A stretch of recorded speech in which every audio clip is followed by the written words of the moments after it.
Greetings, kindred. How y'all doing today? Hope you're having a lovely day.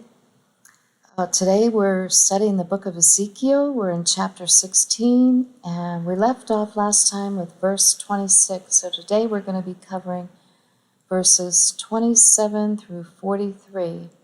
So let's get started.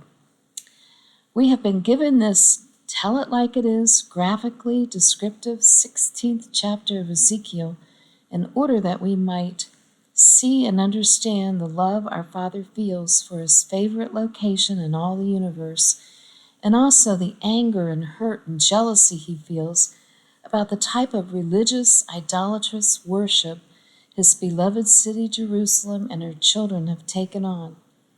He describes it as lewd, licentious, brazen whoredom, and it hurts him and makes him angry and makes him jealous. Our people were told flat out in a plain and simple language not to go after other forms of worship and religious practices of the neighboring peoples, i.e., do not follow after other gods. It is written in the unchangeable law. Deuteronomy 6, verses 14 and 15. Ye shall not go out after other gods of the people which are round about you, for Yahweh thy Elohim is a jealous Elohim among you, lest the anger of Yahweh thy Elohim be kindled against thee, and destroy thee from off the face of the earth. Perhaps after we have completed the 16th chapter, we will better understand his feelings of jealousy and anger. Think about how you would feel. When we left off in our last study, Yahweh's wife, Jerusalem, had erected brothels, which are spiritual whorehouses, on every busy street. Ezekiel 16, verse 27.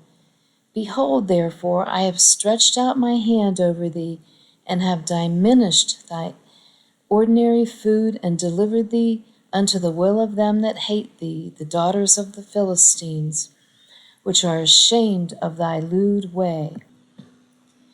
Even the heathen stuck with their own idolatrous practices, and unlike lewd Jerusalem, they did not hop from one idolatrous practice to another and adopt every idol that came along. So Yahweh stretched out his hand over her and brought punishment and judgment upon her. And just so you know that this has again come to pass in our day, as our people have been delivered unto the will of the sons of, the word daughters is Ben, which means son, of the Philistines, which means migratory or wandering ones, i.e. the sons of Cain, the wanderer. It's in Genesis 4:12. They exercise their will over us as they control the four hidden dynasties of education, economics, politics, and religion, which are the four horns or powers of Zechariah 1, verse 18, and the four horses, also strength and power, of Revelation 6. They are the first four of the seven trumpets of Revelation, and they are blowing extremely loudly right now, if you have ears to hear them.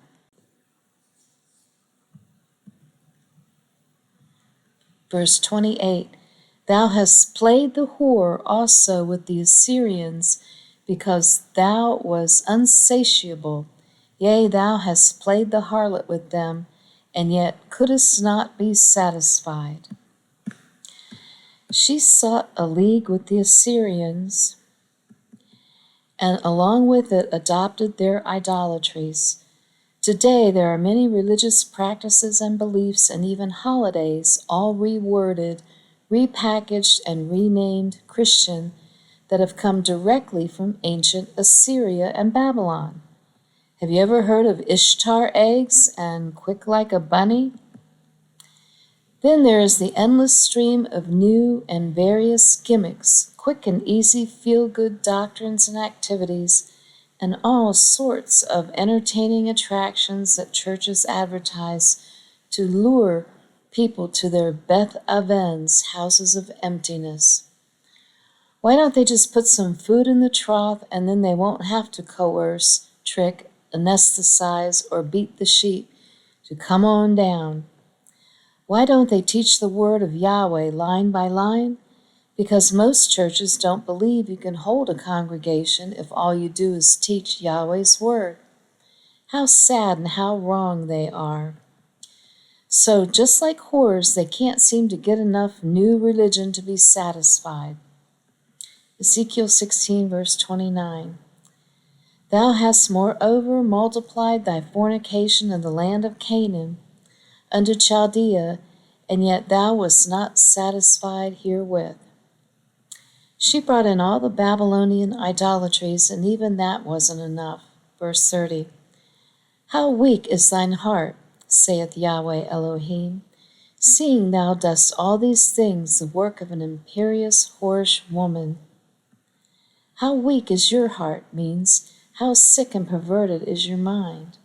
Here's another translation from the Living Bible. What a filthy heart you have, says Yahweh Elohim, to do such things as these. You are a brazen prostitute, building your idols' altars, your brothels on every street. Verse 31. In thou buildest thine eminent place in the head of every way, and makest thine high place in every street, and hast not been as a harlot, in that thou scornest hire. She's not even a good harlot. Most prostitutes charge for their services, but not her. She's different. She pays them. Verse 32.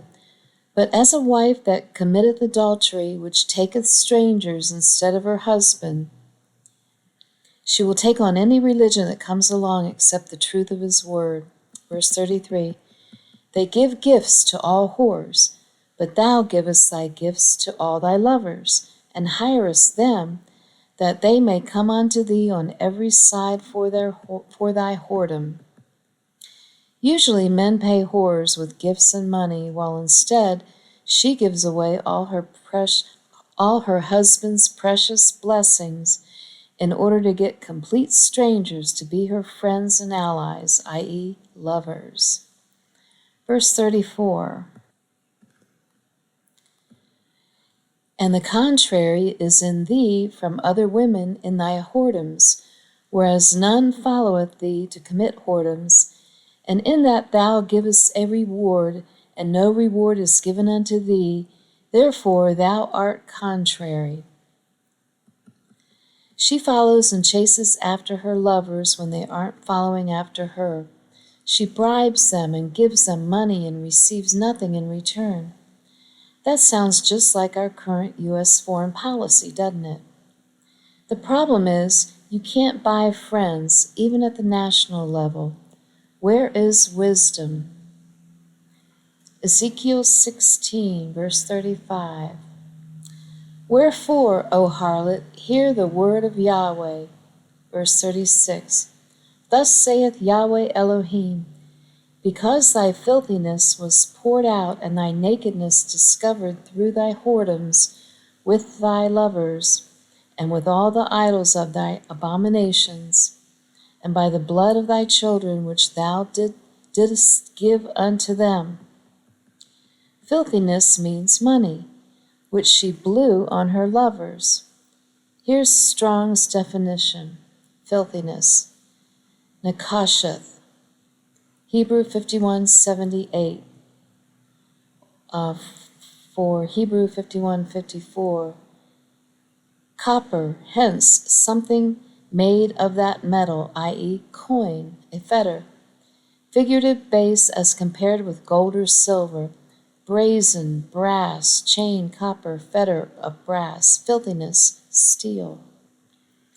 The children were given over to false religion and misinformation, and so they have lost their identity, and along with it the knowledge of their true heritage. Most of the house of Israel call themselves Gentiles. Verse 37. Behold, therefore, I will gather all thy lovers with whom thou hast taken pleasure, and all them that thou hast loved, with all them that thou hast hated. I will even gather them round about against thee, and will discover thy nakedness unto them, that they may see all thy nakedness. She loved all that heathen Babylonian emotional religious style of worship. Clap your hands, dance in the aisles, stomp your feet, praise Yahweh and wave your hands in the air, gobble like a turkey, knock 'em down on stage, give Yahweh a big hand of applause.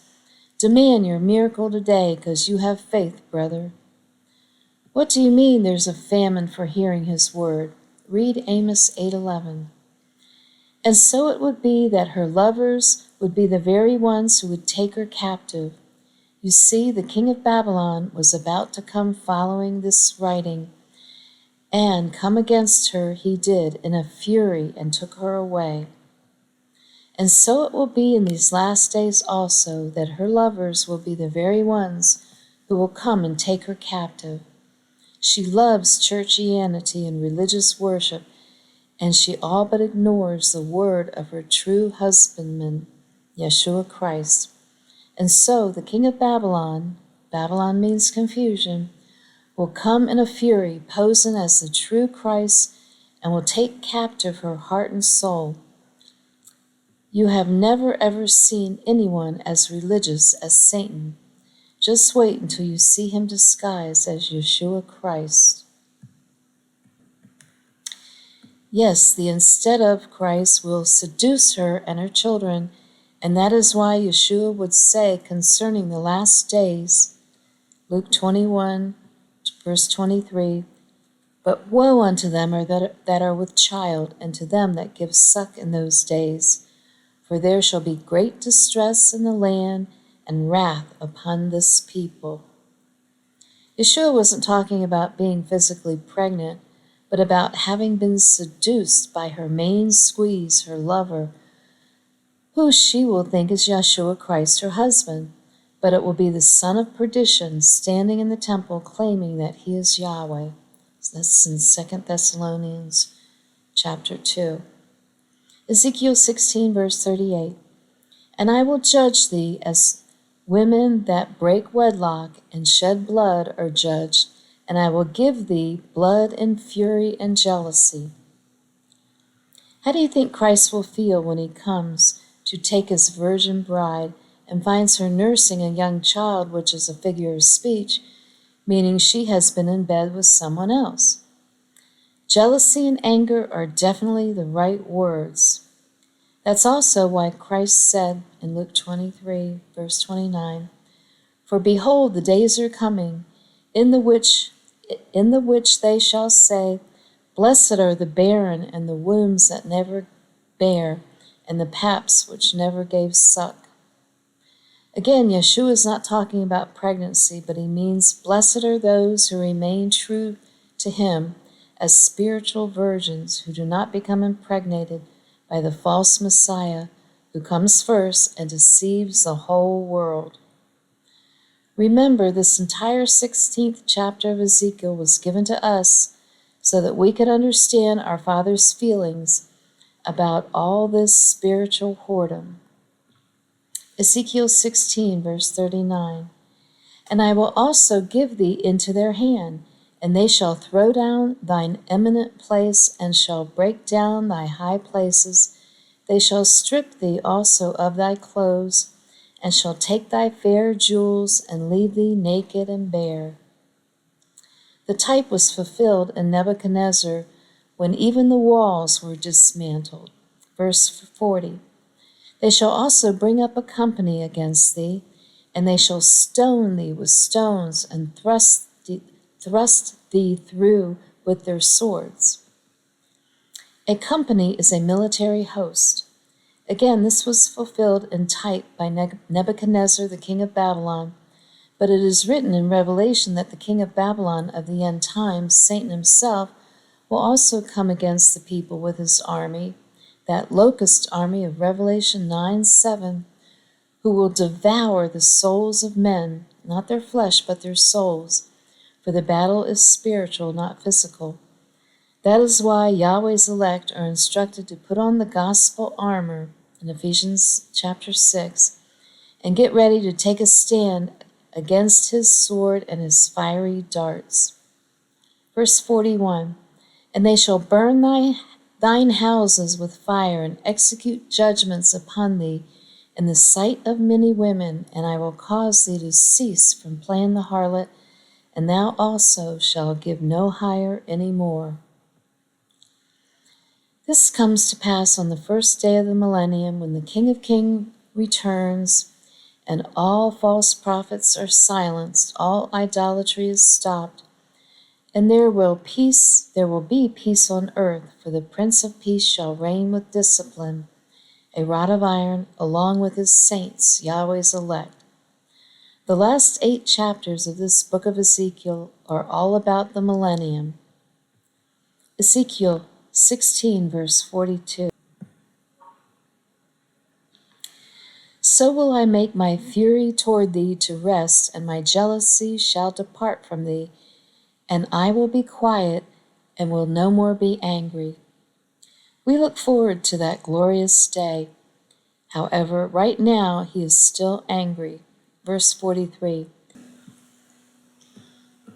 Because thou hast not remembered the days of thy youth, but hast fretted me in all these things, behold, therefore, I also will recompense thy way upon thine head, saith Yahweh Elohim, and thou shalt not commit this lewdness above all thine abominations.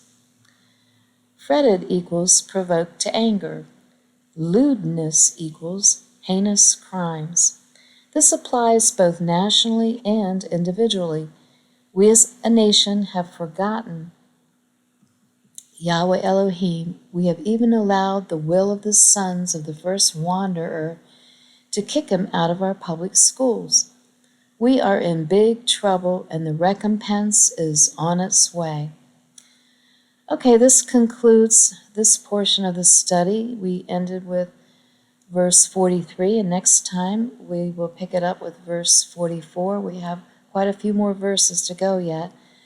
So in the meantime, stay blessed and keep looking up. Yahweh bless.